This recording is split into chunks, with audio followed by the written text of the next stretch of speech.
Okay, so we're now live on all the systems. So hi, good morning everyone. Welcome to the third session of the first part of the Connected Mobility Hub investor event. I'm going to do a very quick presentation, as I've done on the first and the second sessions, of what the hub actually does, so that you understand it while the guys get prepared in the background. I'm just waiting to open up the screen here, and I'm just going to show you one specific slide, which is this one.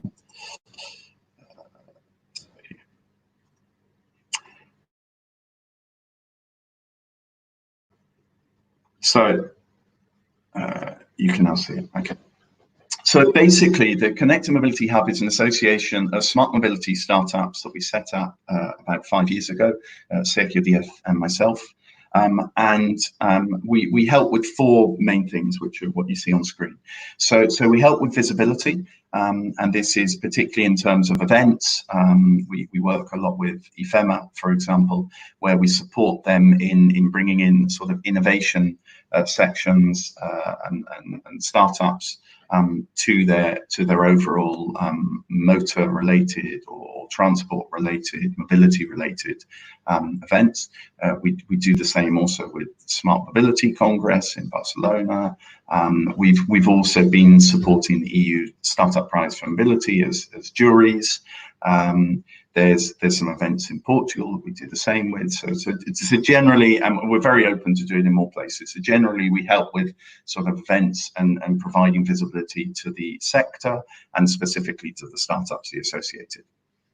We also have a community. So we have a community involving everything from public administration through to corporates, through to investors, such as now. But probably the most active part of the community is actually the community of startups themselves, where we have groups in WhatsApp, email, Slack, and we sort of share information, share ideas, put together impromptu groupings of startups, maybe to resolve public tenders, etc., etc. We also support in the same vein, then the two veins are open innovation investment. So open innovation, we're supporting 75 different open innovation projects with corporates from across Europe. We're slightly stronger in Spain than we are in other countries, and investment. So the investor community, the total investor community is about 300 investors. We have 150 that are signed up to our investor room in Startup Includer, and then we have the annual investor event, of which this is now our first annual online investor event. We have our annual investor event, and I think we're doing another one in November in Smart Mobility Congress in Barcelona. So this particular investor event comprises 4 online pitching sessions. So we did one 2 weeks ago, 13 days ago now. We did one 6 days ago. We're doing the one today, and we're doing another one in a week's time on the 28th at 12 o'clock CET. We're then going to leave more or less a month for the startups, the investors to start communicating, for decks to be distributed, one-pagers, initial conversations to happen. And then on the 3rd of September, we're doing a pure online networking event. We always divide this into 2 sections. So we do one which is investor to investor, and we'll be doing that from just before lunch, basically from 11 o'clock to 1 o'clock on the 3rd of September. And then we'll do an investor startup, more than networking. It's going to be one-to-one meetings with the idea of finalizing any investment opportunities, or at least making the questions, or answering the questions that need to be answered, that needed to be answered during that period, that haven't been able to be answered so easily by email. We will be using Remo for that. We'll send information later on. If you're interested in signing up for that investor to investor networking and investor to startup one-to-one meetings, then please sign up. You can find it on, you can find the investor form, the form to sign up on our website, connectmobilityhub.com, and there's a link that says investor event. You can find the form there, and then we'll send you all the information so that you can join us on the 3rd of September. So that's enough from me. And what I'm going to do, I'm going to bring on the first startup, which is Martin from Ox Riders. Martin, if you could start sharing your screen, which he is doing, then I'll bring him on. We've got 5 minutes for pitches. Then I'll do another up to 5 minutes for questions, if there are any that come from the audience. And then we'll get rid of Martin. We'll bring on Akhil, who's the next one, and then successively. And then at the end, I'll bring everybody back on screen in case there are any questions that got delayed because either they occurred to somebody a bit later on, or because there was a lag in the video. There sometimes is. So, Martin. Hi, thank you very much. I'm going to disappear off. You're welcome. I'm going to disappear off now. I'll give you 5 minutes and I'll be back. Perfect. Thank you very much, Tom. My name is Martin. I'm the co-founder of Ox Motorcycles. We overlay the style and elegance from the past with the latest technology. Humanity, as we all know, it's immersed in an environmental crisis that is creating a tendency to the purchase of sustainable products. This has pushed the electric motorcycle sector. With only 4 years of life in Spain, has already reached a value of 48 million euros in 2019. In the past 3 years, many new brands, more than 20 new brands of electric motorcycles have appeared in the European market. All of them have something in common, they're scooters. This sector, this market, as is very new, still doesn't have enough solutions to satisfy all the available market. As in Ox, we're betting for something different, to create something unique that has a lot of technology and that prepares our motorbikes for the smart cities. This is the reason why we have developed the Ox One, the first really futuristic, smart, and electric motorcycle. It has exchangeable batteries at top speed of 110 kilometers per hour, range of 100 kilometers, and a starting price of 4,900 euros. Also, we have developed a unique and differential set of AI and artificial intelligence technology that we have named the Smartbox. It combines an app that reflects the location of your motorbike at every moment and learns from each of the drivers and gives personalized notifications depending on the type of use its driver is giving. It also combines an LCD screen that displays the GPS from your phone. And also, the most remarkable, we have fully sensorized the motorbike. It works as a radar for the blind spots. This way we can prevent accidents. Everything is possible thanks to the people behind an interdisciplinary team that is formed by 4 founders with experience in entrepreneurship and innovation, a CTO engineer working with leading brands in the sector, and a product designer that has been winner of 2 Red Dot Awards. We close relationship with our factory in China, who has been already for 12 years producing electric motorcycles and shipping them worldwide. And also mention our partnership with EVA, with who we have made the technological development of the Smartbox. We also come with an advisory board that guides us in key decisions. One of these persons is Ivan Contreras. He's co-founder of Moving. He's one of the referents in the electric mobility sector in Europe. Our business model is very simple. We sell our motorcycles directly to the end user and to businesses. It is supported as well by other 2 activities. Ox Technologies, in which we offer the Smartbox as a subscription service to our clients, and Ox Assistant Service, in which we give technical assistance in case there is any issue with our motorbikes. We're not the only ones in the electric mobility sector, but we are the only ones that are creating a cafe racer that is electric, that is connected to the network, and with an affordable price of 4,900 euros. We have made our own design with our engineering and designing team. February of this year, we decided to open the pre-orders for a value of 40 euros in order to validate the product with the market. Up to date, we have had already 43 pre-orders. This means a total revenue in pre-orders of 223,000 euros. And we have also closed a pilot agreement with Moving. They have the biggest fleet of electric motorbikes all over Europe. And probably we'll close another agreement, if everything goes good, of 100 units for the following year. Right now, we're facing a challenge. We need to make an investment in our factory in order to deliver the product to our customers. And this is the reason why we're in a round of investment of 250,000 euros for the 20% of the company.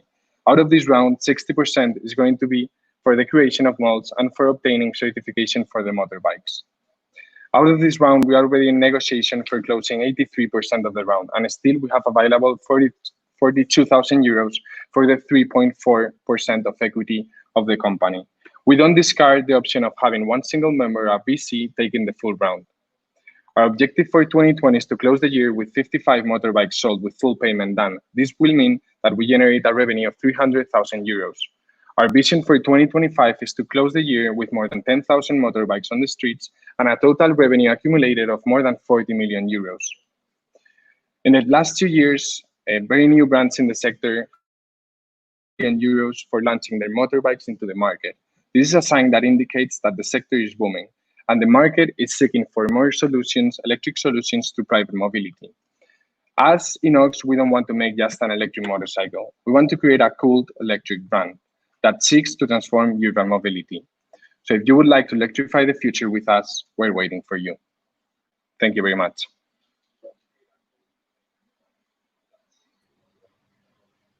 Martin, that was absolutely brilliant. You were right on time. Oh God, sorry, I shouldn't have added in that. Gilly comes in later on. Sorry about that. So if anybody has any questions, please tap them away on the keyboard and on whatever of the channels you're watching on right now. In the interim, while we're trying to warm people up to ask you questions, I've got a few of them. So one thing. The first thing I was going to ask you about was the smart box and the blind spots, because as a motorbike rider myself, I find that interesting. But before I jump into that, I wanted to ask about the round. So the thing that I find quite interesting about the round is that it's more or less filled. It's good to see that the founding team is putting in cash, because that's always something that helps people believe in the project more. If you believe in yourselves and you haven't just got skin in the game, but you're actually putting cash in the game too. But one thing that surprised me is that there were no sector-specific investors. You had the crowdfunding, you had Netting Club, which is like this investment club, but there were no sector-specific investors, which is odd for I haven't seen that in an electric motorcycle startup before. Normally, you've got one or two investors that are sector specific. Why would that be? Is it because you haven't hit on them? Is it because they weren't interested? Is it because the valuation didn't make sense? What were the reasons? Because you must have spoken to some. Yeah, we have been speaking with many of them, but still, as this is a very early stage company, we just launched pre-orders and we're just in a very early stage. We have to say that we did a first round of investment of 30,000 euros. People in the board of advisors were the one investing. Some of them they're in the sector, and out of this round, 50,000 euros. When we say it's from also people from the board of advisors, so there is people that is in the sector that is giving some money.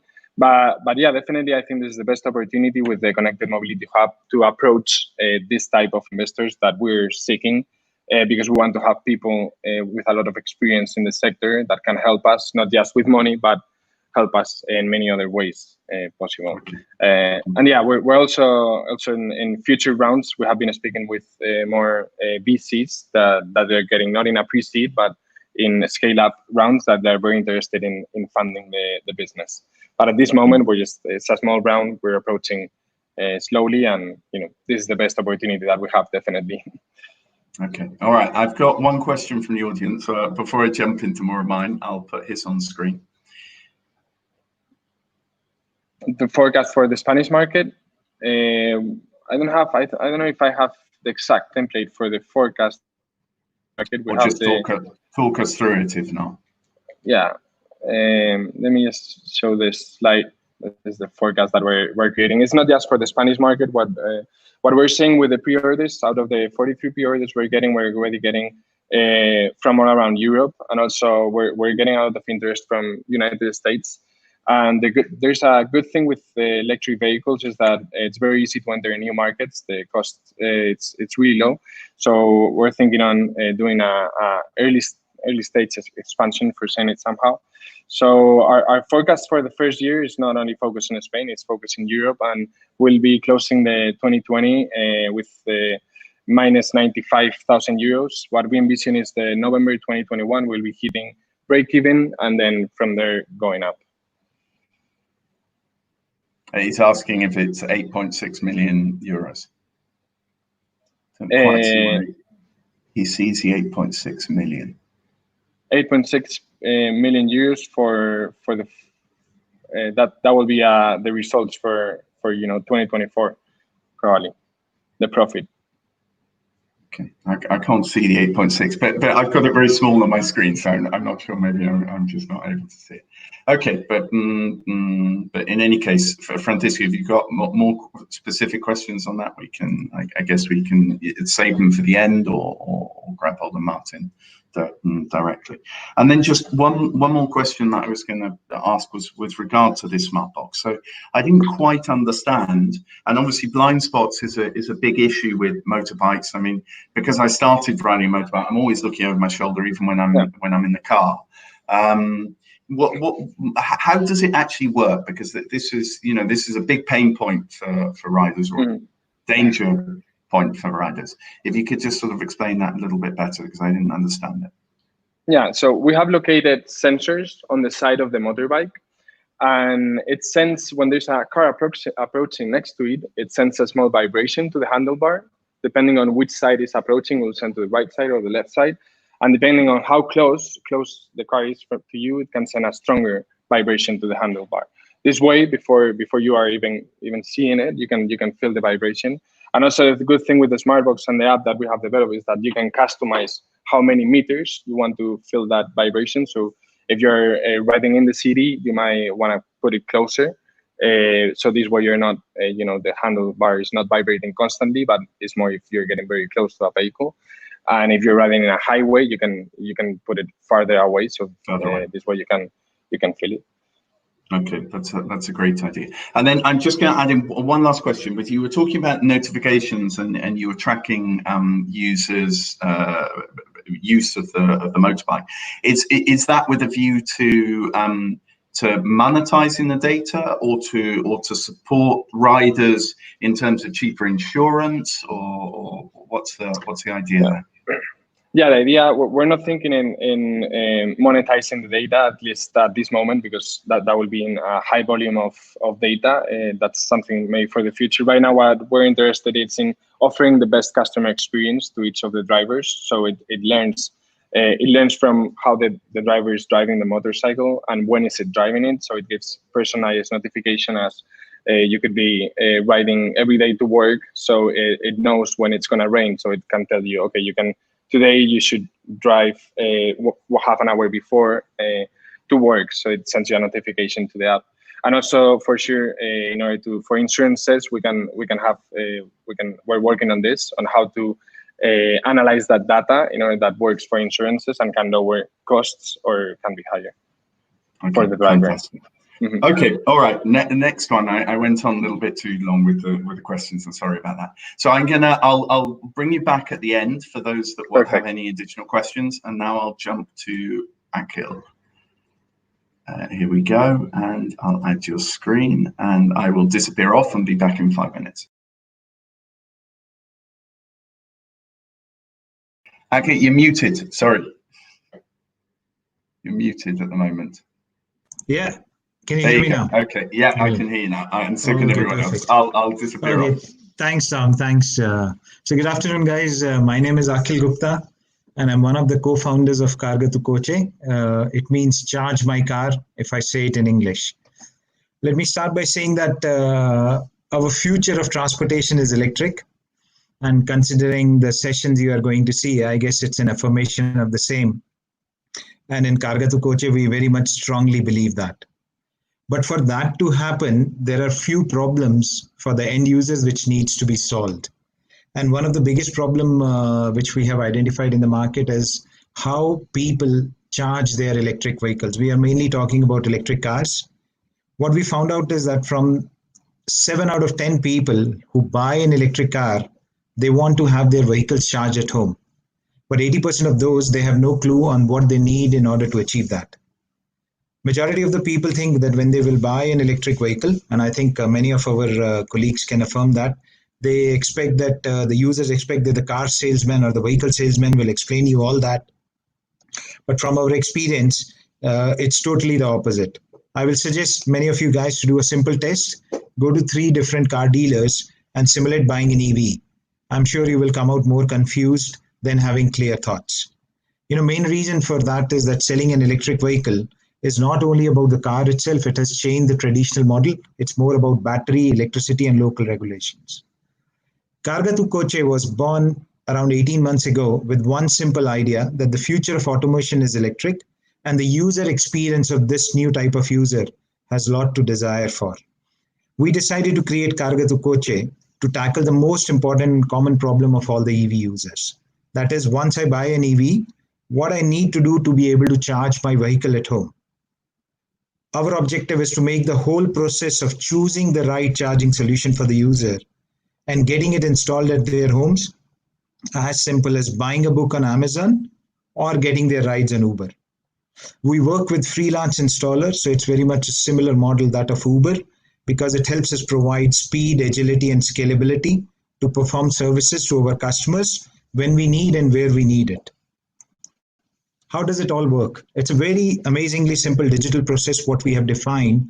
So we have taken open source technology, customized it for our use, and now in few months we will be able to license it for other businesses who might want to provide similar type of services. The user can find us at their car dealer or a EV dealer or searching us through Google. They come to our website, they answer a few multiple choice questions that help us understand better their requirements, and immediately we provide them with an estimate of the total cost, which is what they're really looking for. If the user has doubts, our customer advisor calls them, providing advice, and if all is clear, we close the offer there and then. As the order is put in system, we assign a particular freelance installer who will do the installation of the full charging solution to the user within 5 days. Traditionally, this type of service, the time of turnaround for this type of service is around 15 to 30 days, which we have been able to bring down to 5 days because of our processes and the technology we have developed. What we have achieved till now, we started around 18 months ago when we started selling in Spain. We currently do business all over Spain. We made a revenue of 150,000. Akhil, sorry. Yeah. Akhil, yeah. Sorry to interrupt, but just that you're not going through the deck. I don't know if you think that you are, but for some reason you're not going through the there you go. Okay. Okay, I was going through it. Is it switching now? Yes, it is now. Now it's changing. Oh, okay. Changing. Sorry. I'll go back off. Sorry. No, that's fine. Thanks very much, Tom. No, I won't. So anyway, guys, my apologies. So this thing happened, but anyway, the important part is the revenue. I hope you are able to see Tom. Can you just confirm? Right now, we just see the problem after you buy an AEV on screen. Okay. There, our success so far. Our success. Okay, so far. I will just keep it small because I think there is some issue. Okay. So my apologies, guys. So I will just go back to this. What we have been able to achieve till now. So last year we made a revenue of 150,000 euros, and this year we are forecasting a revenue of 480,000, where we expect that we will be having a total market share of 1.75%. For all the charge point solutions and installations for the customer. Till now, we have achieved 213,000 euros of investment in one of the crowdfunding rounds, and we got 68,000 from Spanish ENISA funding, and then 45,000 euros from the Mobility Foundation Plan MOVES. So that is our investment till now. Okay. In our vision of providing a simple and easy experience for any EV users, we are a charging solution company. We provide charging solution and their installation services. What we identified is that in Spain, there is an emerging need that not everybody is able to charge their electric vehicle at home. So we don't want to leave those users behind. And we came up with the concept of charge sharing as a solution. This is a solution which we concepted around a few months ago. We presented it into one of the pitch competitions to one of the big utilities in Spain, And now we have been shortlisted. In few months, we will be doing a pilot with that utility all over Spain. So that's a big achievement for us, that the concept which we have designed has been shortlisted by utility. The three founders, we have ample experience in the electromobility. In fact, we all three have been working almost since the beginning of electromobility in Spain. Enrique, who is our CEO, he has come from Kia. He was working in Kia. Javier from Jaguar, and myself, I was working in charging sector in the electromobility, and I have more than 20 years of experience. To achieve our goals, we are looking for an investment of 250,000 with the current valuation, pre-money valuation of our company of 3.5 million. And our objective is that we will be looking to spend this money in technology, teams, and marketing. Okay. Thank you very much, guys. My apologies, the slides didn't move through, but you can ask me the questions now if there are any. Okay, I'm going to ask a couple. So one thing that wasn't really, well, there are two things with regards to revenue that weren't really clear to me. One was the specific revenue streams. Yes. So if you could talk me through that, and then the other thing is the margins on those revenue streams. So currently we have two types of models of revenue streams. One is B2C. So any user who buys an electric vehicle like you or anybody who is sitting in our audience, they want to install a charging solution. They get in touch with us either through car dealer or directly, and we provide a full installation solution, including the charging point and the services to them. So that's one big major stream of revenue. We have done around 200 installations over the period of last 1.5 years in all over Spain. The second stream of revenue for us is what we call as B2B2C, where we are working with either it's a construction company or it's a fleet company, or it could be an utility who are looking to do the full project of electrification, maybe a particular building, maybe a particular compound, or maybe a particular area. And that is where we are working with them, which is more B2B2C model. We provide our services to them. It includes, again, the full charge point, the solution, the services, including full electrification. And then they provide the services down to their customers. So these are two types of revenue streams we have. Currently, the biggest chunk is B2C. Okay, and the margin on these, because in effect you're working then as a marketplace, putting in touch the installation companies with the end user, right? Yeah, it's not exactly the marketplace, because we take ownership of the full project. So we simply don't want the installers, to do it on their own. So all the work we do, installers are kind of freelance. So we are not putting in touch directly with the customers. They work for us. It's like Uber, more or less. They are working for us, and we take the ownership of all that. So currently our margin lies between 20% to 30%, depending on the type of the project we are doing and depending on the type of the services we provide.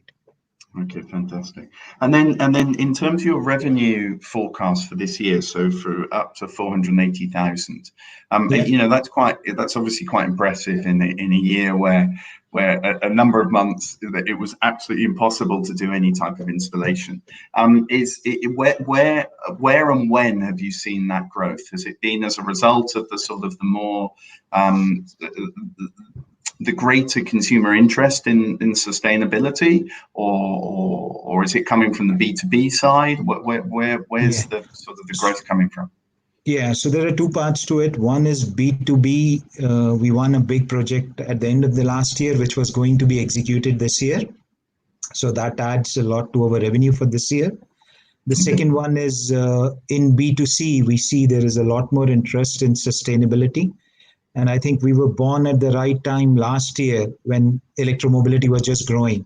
So we have built ourselves as a brand, and we are in touch with a lot of car dealers. And when people are looking on internet, when they are looking for a brand to provide the charging solutions, we are getting a lot of demand in B2C directly, customers coming to us. So that's the two biggest thing what has happened. In fact, our initial revenue forecast was around 800,000 euros pre-COVID. And we were pretty much sure that it is possible. But because of the 4 months lost, we downgraded our revenue. And out of 480, we had already confirmed orders of 300,000 euros. Okay, cool. Yeah, I mean, you saw from the Renault figures yesterday that I think Zoe had grown by, sales had grown by 38%. So there's obviously Yes. a high growth in the market generally. Okay, cool. So thank you very much for that, Akil. I'll bring you back at the end in case there are any questions that come in the interim. And I'll bring on Emilio from Velca for the moment. So. Hi, Emilio. Hi, I can't hello. see you right now. I'm not sure. Now I can. Okay, brilliant. And I'm just going to bring your screen on. So at the moment you're showing what us. There you go. Brilliant. I'll bring a screen on and I'll disappear off and I'll be back in 5 minutes. Okay. I don't need recognition. I'm on a mission. I'm paying dues. I'm in position. I'm staying up. It's getting late. You're doing good. I'm doing great. Recognition. I'm on a mission. I'm paying dues. I'm in position. I'm staying up. It's getting late. You're doing good. I'm doing great. I know this life is right for me.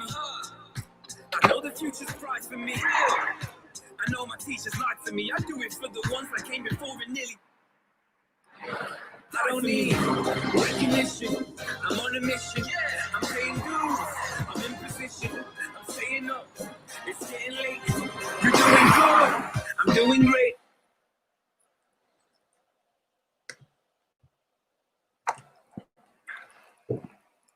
Okay, so Velca is a brand of 100% electric motorcycles with an intelligent system designed to improve the sustainability of the planet and mobility in our cities. We were founded in 2020 after a vibrant experience in BOI, the leading micro-mobility startup in Europe. We decided, me and my team, create a mobility solution more adapted to our market, Spain. And we decided to achieve a new dream, that is Velca. In just 3 months, we already are the most followed Spanish electric vehicle brand on Instagram with plus 20K, and the more engaged vehicle company as well in LinkedIn. And we have already sold our first vehicles after COVID, since we started sales operations.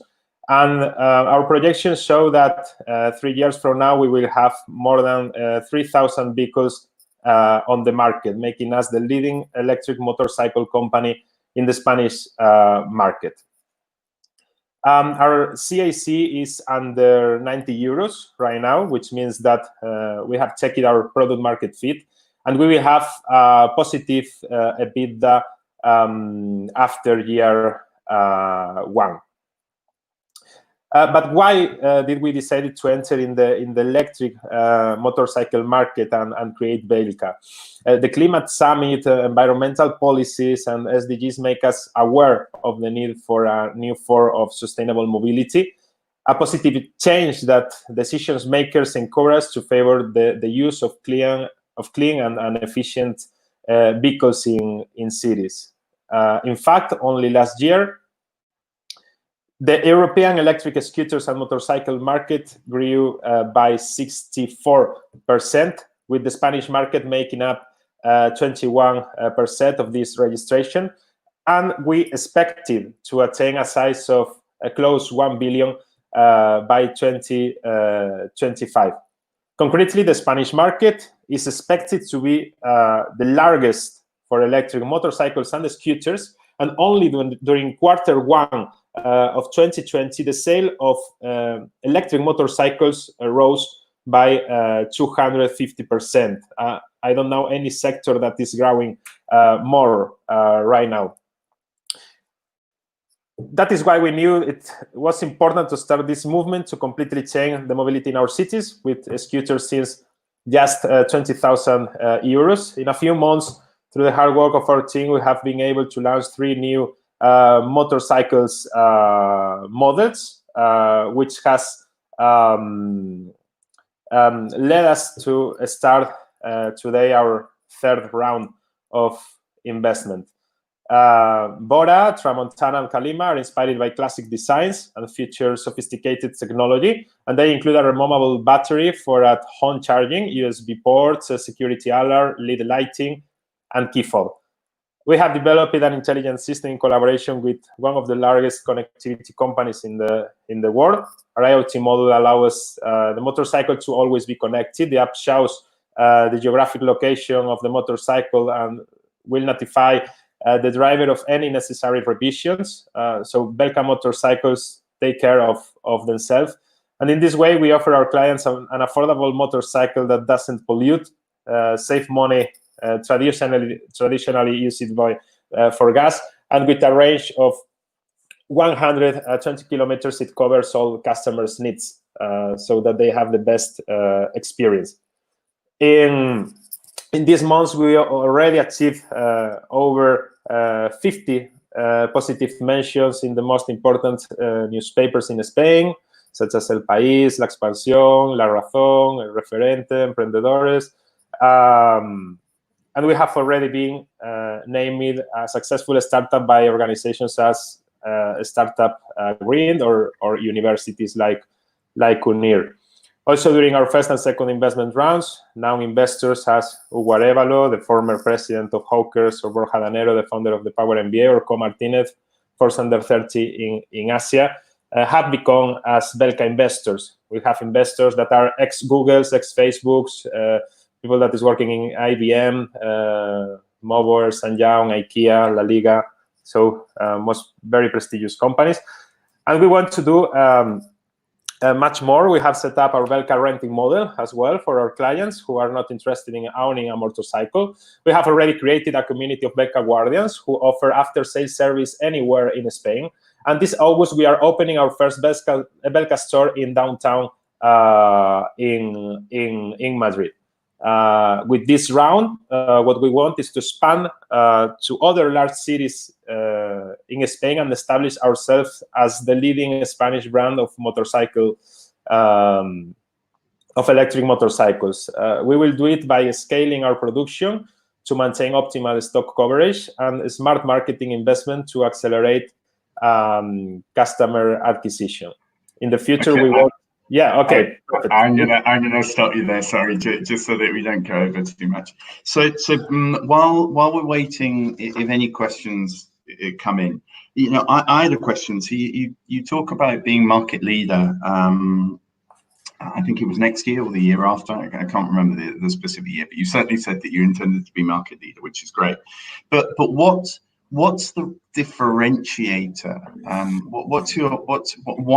Why would you be market leader? I understand the marketing aspect, and obviously it's a cool video and the influencers. I can imagine that you are the most followed on Instagram. You've put, you know, cool photos and all the rest of it. But what's the differentiator that makes you honestly believe that you're going to be market leader? Yeah, the differentiation is not is basically, for me, in my opinion, is the brand. And I know that is something like that it's a topic, but we are developing a super strong brand. We are investing a lot in inbound marketing, in brand awareness. And in the end, I'm conscious that a lot of motorcycles, electric motorcycles brands are gonna appear in the market with similar products. So what we are developing is a great customer service, a great communication with our customers. We are creating a brand super powerful in terms of delivery, the best value delivery for our customers. What's more, the electric motorcycle is super accessible, just since 2000 euros, and what's more, provide very good autonomy, very nice customer service. All the batteries are swappable. The app can feel that the user is totally connected to the motorcycle. But I think that our main value proposition what's more than the product, it's the brand awareness that we are developing. Okay, you said 2,000 was the end user price, right? Yeah, since 2000. Yeah. Matriculation not included. Yeah. And I saw that it was on one of the screens, but it's the same question that I made to Martin from Oxriders. So you talked about tracking user usage of the driving capabilities of the motorbike and using that to help improve their insurance pricing. Is that something that's already in place, or is it a plan, or what's the situation with that? You mean the app? Yeah, so the app, within the app, one of the comments you made is that you could help use the app. The prototype. Insurance. The prototype is 100% developed. So our 3 motorbikes for testing, for example, that we use for our customers are 100% connected. The company that we are working is international. We are under a confidential note. So until the moment that we launch the product, we cannot communicate who is the partnership that is helping us to develop this app. And the challenge, and I know that for investors is always super sexy, have a motorbike connected. But as investors now, if we are gonna be focused on B2C and B2B business, maintain a scooter connected is more than €5 per month plus the cost of the IoT model. So so right now the selling of the product is working super nice. And the challenge is create a future business model that is right now in the screen that would be like affiliate marketing. So we can promote cross-selling products through our app, like for example, insurance contract.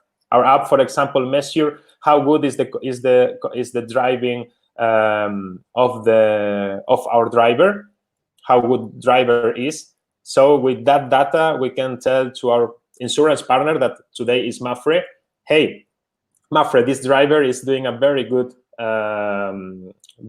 use of the Velca, so maybe he can deserve a 20% of discount, and we can divide the discount in 10% for the user and 10% for Velca's affiliate marketing income.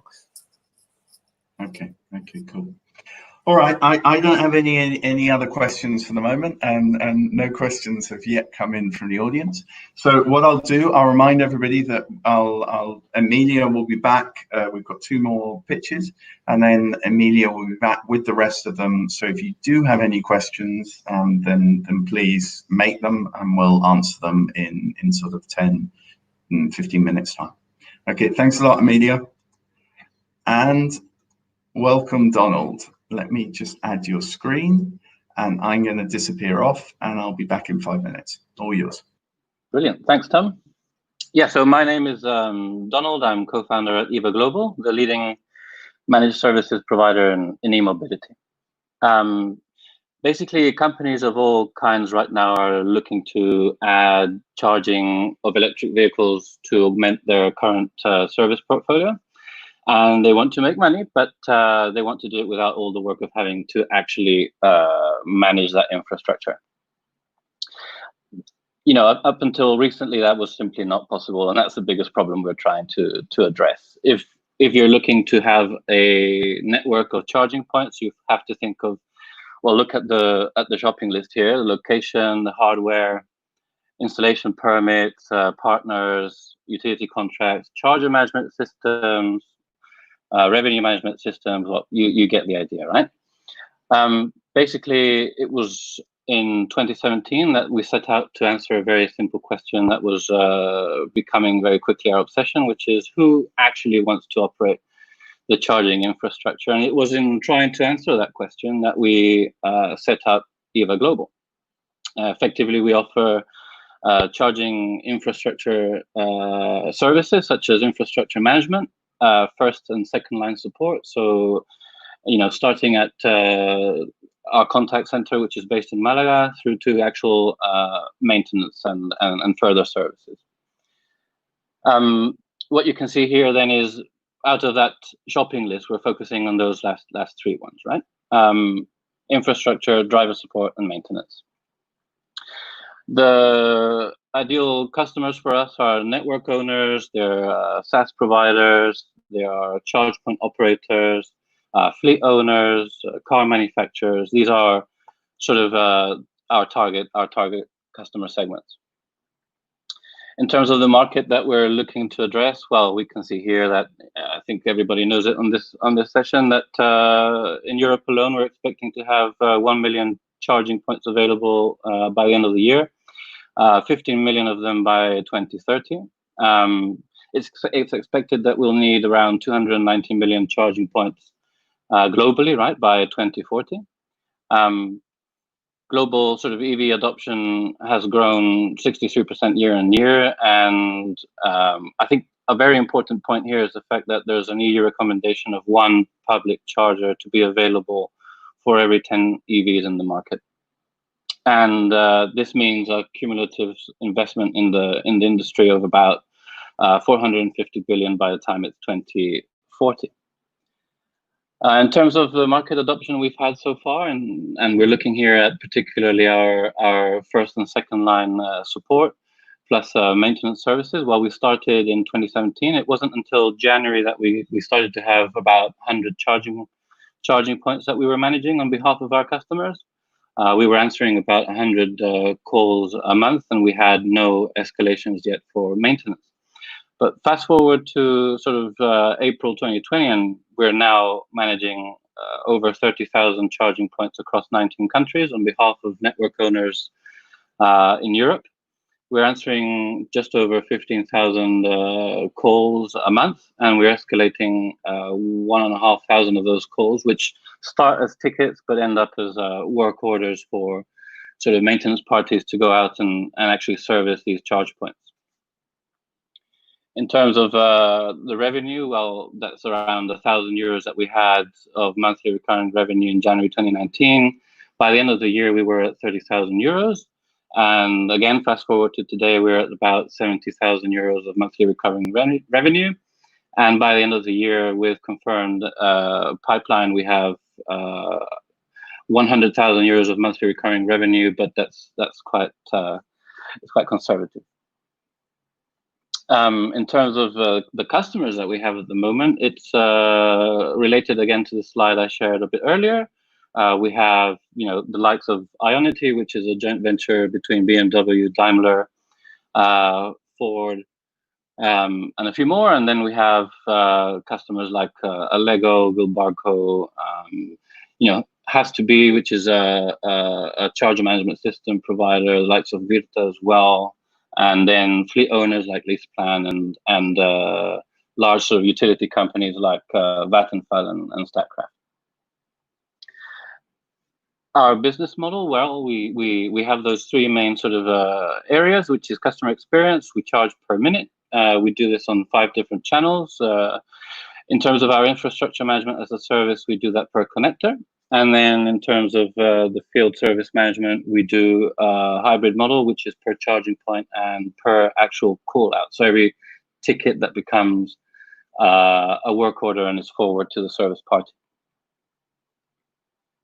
And in terms of the team, well, this is proper bootstrapping taken to an extreme.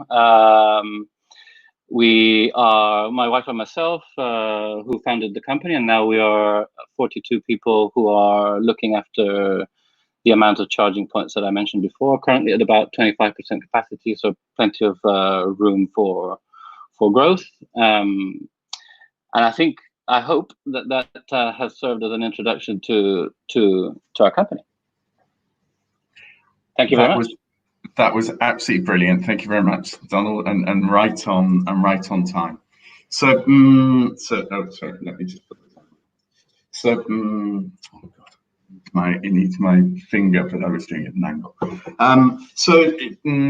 Incredible traction over the last 15 months, but really also over the COVID period. So to go from 30,000 to 70,000 MRR in the first 6 months from effect of this year, has that been? I assume that's current customers that are increasing the number of installation points that they're giving you, because it probably hasn't been a great time to start working with new customers. Is that the case, or? Well, it's been a mixture, actually. Yeah, customers who are continuing to grow and install more charge points, but also, we've grown to about 26 different customers in our portfolio at the moment. So that's starting from about 10 at the beginning of the year. So we have actually managed to secure new contracts, and I think that's because companies are having to look at how they're structured internally and where they can save costs. And effectively what we do is we help them to focus on what they do best, right? And we take care of the rest. So I think that's when they're looking at us to sort of take care of all the stuff they don't want to do, basically. And then in terms of scaling that up faster, and as you said, the forecast of 100,000 MRR by the end of the year is possibly very pessimistic. I'm assuming that because the market's growing so fast, and because you have these customers, as you say, like Ionity, you're obviously growing their networks also fast. It's just not just new players; it's the players themselves that are growing fast. What sort of proportion do you envisage of your growth over the next, let's say, 18 months? Do you see being from current customers just growing their installations, and new customers? Obviously 10 to 26. You surprised me there. Yes. Nicely surprised me. But going forward over the next 18 months, how much do you see that? Because I imagine they test you out, they see how it goes, and then they start growing with you from there. That's absolutely right. So typically we start with sort of like a pilot agreement. We'll look at a couple of languages, a couple of countries, and then a fraction of their actual infrastructure. And then once they see that we've proven their value, they increase it to include, their entire sort of infrastructure, which is what happened with our largest 3 customers, right? And in terms of the future, I think it's a burgeoning market. It's going to be probably about, if you're looking at the next 18 months, I think it's going to be a lot of new business development that's coming in. We have large, fuel retailers, etc., who are really looking to have charging points on the forecourt, which means that, that will also represent a great opportunity for us as a sort of impartial, independent provider of charging services that don't belong to their competitors, right? And that's a key sort of selling point for us. Okay, cool. And then just one quick question with regards to the operations side of things. So you said you had a cost per call and a cost per charger and a cost per call out. So with regards to the call out specifically, they're obviously, you're working with a network of freelancers or third parties. How involved do you need to be? So how much of a pain point is that for you? I can imagine it could be an absolute nightmare, or it could be really easy.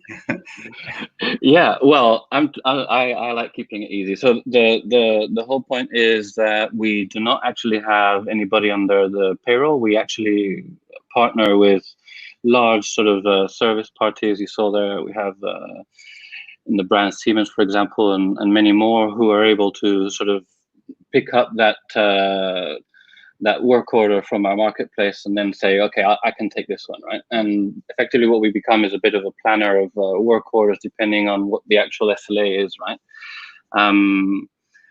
I think for us, in terms of our growth, maintenance is definitely number one priority. Now that we've built sort of the rocket, we just need the fuel to sort of get it off the ground. And I think it's going to be very interesting as fuel retailers, and particularly those companies that are servicing those fuel retailers, have to rethink their strategy going forward. So the likes of Gilbarco, for example, who are used to maintaining pumps and will have to change their model to maintain charging points, right? And that's, if you think about it, we get a call from a driver who's saying, there's this problem at the charge point. We also have the charger management system because our ticketing system connects to it, right, through open protocols. So we have all kinds of data entry points. and we're the first ones to know that a charge point needs and we have the contracts, right? So it's a quick way in for the larger players. Okay, and then just one last thing. We've actually run out of the 5 minutes question, but I don't think you actually put what ticket size you're looking for, just because, you know, obviously that's one of the filters that investors use. So how much are you looking for to raise? So we're looking for 2.5 million. Okay, cool. All right. Well, I'm gonna take you off. I'm gonna bring you back as soon as Mike's finished, who's the last one. And then if anybody has any questions, please feel free to ask. It makes my life easier, if nothing else. I will take you off, and I'll put Mike on now. So here you go, Mike, and I'll add your screen. At the moment, you're showing. Yeah. There we go. Okay. There you go. And I'll disappear off. I'll be back in 5 minutes. Hi there, good afternoon. My name is Mike Redford, and the company is called AddMovement. 10 days ago, the plan was to present just AddMovement, which is the seat on the right. But in the last 10 days, we've moved things along significantly, and this presentation actually takes that into account now. So what is AddSeat? I'll take you through the two products that we have. AddSeat is a gyro-based mobility product. We've actually been on the market for several years now, been testing it, been celebrating the if you want, the disabled by giving them mobility to get them out and about and giving them mobility. We've been selling into Sweden, Germany, Holland, UK now, USA, and we're gradually expanding it. And part of the reason for this is to actually make sure that we get to more and more people. And it's this more and more people that brought into the next part that we actually decided to work with a company called Endo Energy. Now, Endo Energy are working on exoskeletals. And basically the plan is for us to merge both of these products to give a broader offering. So we go from wheel-based to a walking-based solution. First mile, last mile, because it's extremely important. Getting people out and about makes a lot of difference. Allowing them to get back to work is even more important. So what are our markets? Well, we've got two groups that we're interested in particular. One is this, the disabled group, and then of course the aging population. The aging population is significant numbers. Timeline, we started in 2010, Endo Energy in 2006 with a lot of their developments. And it's at this point, we've now got to a point where both of us have got products that we can actually ship and sell.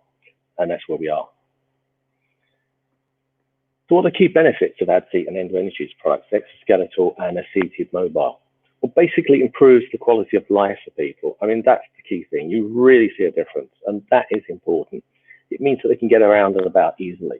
And if you think combination, those who need a leg support or whether they go seated support, it also makes a big difference for them. And from the health benefit, it's really important. Our production is currently in Sweden, and the plan is now we're going to raise a significant amount of money so we can actually start a factory in India. And this will bring down our manufacturing costs. One of the barriers we have at the moment at AddSeat is the cost of production. And even by bringing that down significantly, it's not enough, but we need to bring it down even more so we can offer 3 different types of products, good, better, and best. And that's exactly the same for the exoskeletal product as well. There's a lot of similarities in both of those products, and therefore, I'll just skip that slide. We actually get a benefit of the merger of 2 products. We get shared design, shared technology, shared engineering, shared research from the universities. All of those things are very similar for both of our groups. And of course, the most important thing for us is we get a reduction in cost per unit. So again, going back to our markets, what are our markets? We have 3 markets. The initial market is the walking frame wheelchair group. This group is very important for us because basically there's a lot of state support available. It also means that we get a revenue stream already. We're also working with the Employment Office in Sweden and various other bodies, like the Departments of Works and Pensions in the United Kingdom. The second group, the biggest group, is the aging population. And then the third group is the Harley-Davidson group. This group of people who are aging into their 40s, 50s, have got money, would love to buy Harley-Davidson, but actually are disabled, would like something that's cool, and where the AddSeat comes in, or the exoskeletal. Disability is an extremely large market, but the aging population is 12 times that. So we've got a base level that's significant and a growing population. Where are we based? We're based in UK, Sweden, and India. And that's where we're going to be. And then we will use that as our base for growing out. Strong team, all from different diversity groups. We've got actually Mari Sundin, who herself is a paraplegic, and she's one of the key people as far as design is concerned. And we've got an extremely strong team. will skip that one. Time-wise, we see ourselves getting to IPO in 2027, 2028. And what we're looking for now is around £10 million. So we can actually get the exoskeletal built and manufactured out of India, which will give us a price benefit. It's the same for the AddSeat. That will be extremely important for us. And obviously it allows us to continue our research with universities who have seen not just the benefit of the AddSeat, but also the actual benefit to the health of the person sitting on the AddSeat and the exoskeletal. And I'll leave you one final slide. I've got about 11 seconds. For me, this comment is the most important thing, is we do change people's lives. We make it really important for people to actually get out and about. And when you get a mail like this, you realize what we're doing is extremely important. And my alarm is going, so it means that I should stop. I'm now over to you, sir. Wonderful. Thank you very much, Mike. A brilliant solution that you have there. Funnily enough, both my mother has serious problems moving around, talking about aging population, and my ex-mother-in-law also has a similar problem right now. So there certainly is a market out there, right? So I've got a quick question. You were talking about having been selling for the last 3 years, I think you said. So, so what is the sales traction? How many of the AddSeats, how many of the wheelchairs have you sold over that period? We've sold AddSeats. We've sold around 250 units. Okay. Retail price for those is €13,000. Yeah. So they're extremely, if you want the early adopter level, they're extremely expensive in relationship to where they are.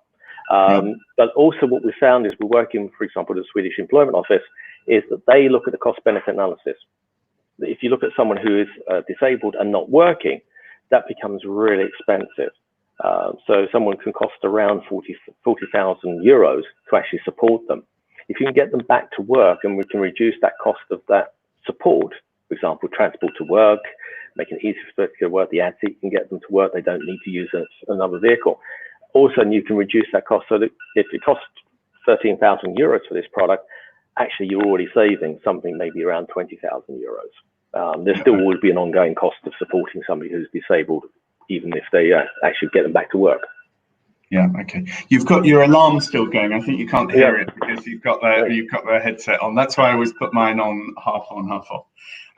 Okay. And then in terms of income, so okay, you say there's a €13,000 cost for purchasing the device.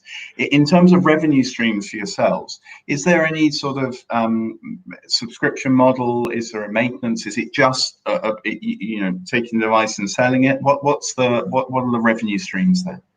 The model at the moment is that because we've been selling through dealers, we've been just selling the product and not being able to upsell any other thing.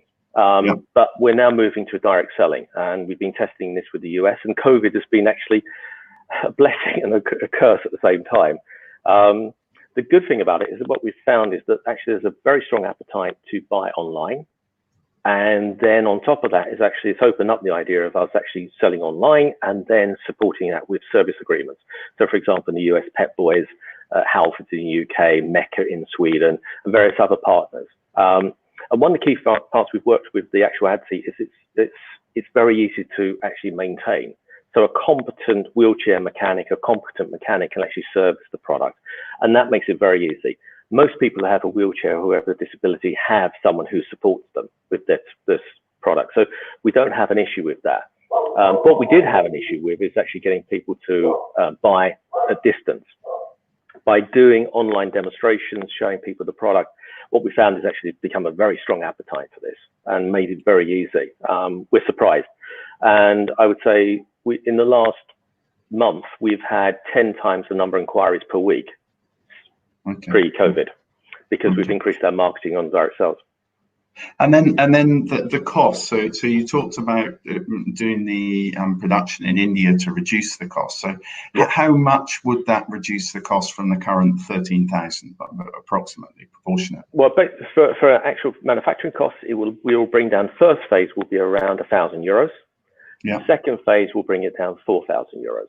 So basically, the first phase we can actually do assembly and a lot of, if you want, metal work, existing product as it stands now. But because we can actually bring down the cost of manufacturing, we can also start making some changes and also increase the volume. Increasing the volume allows us to move a lot away from, we've got significant amounts of mechanical parts in the product. We can move to electrical and mechanical, which again brings down the cost. So the model we're working on is a good, better, and best. At the moment, we have a product that's aimed at the early adopters, the people who've got a bit of money, which is a better product.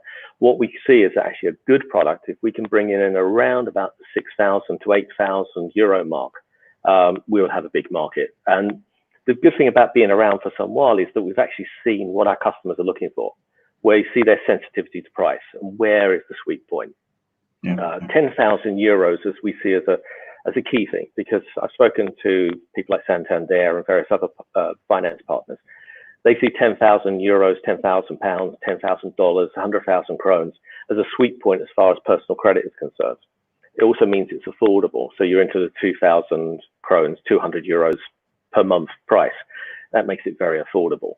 The other side of it is, from a finance company, is that they also look at what's the second-hand value. And what we've actually got is our products, as we've shown on the last slide, is that these products come back on the market as second-hand, which also opens up to ask the question about where do our other revenues come from. Well, we actually see servicing, we see spare parts, because the products are very robust. They last a long time.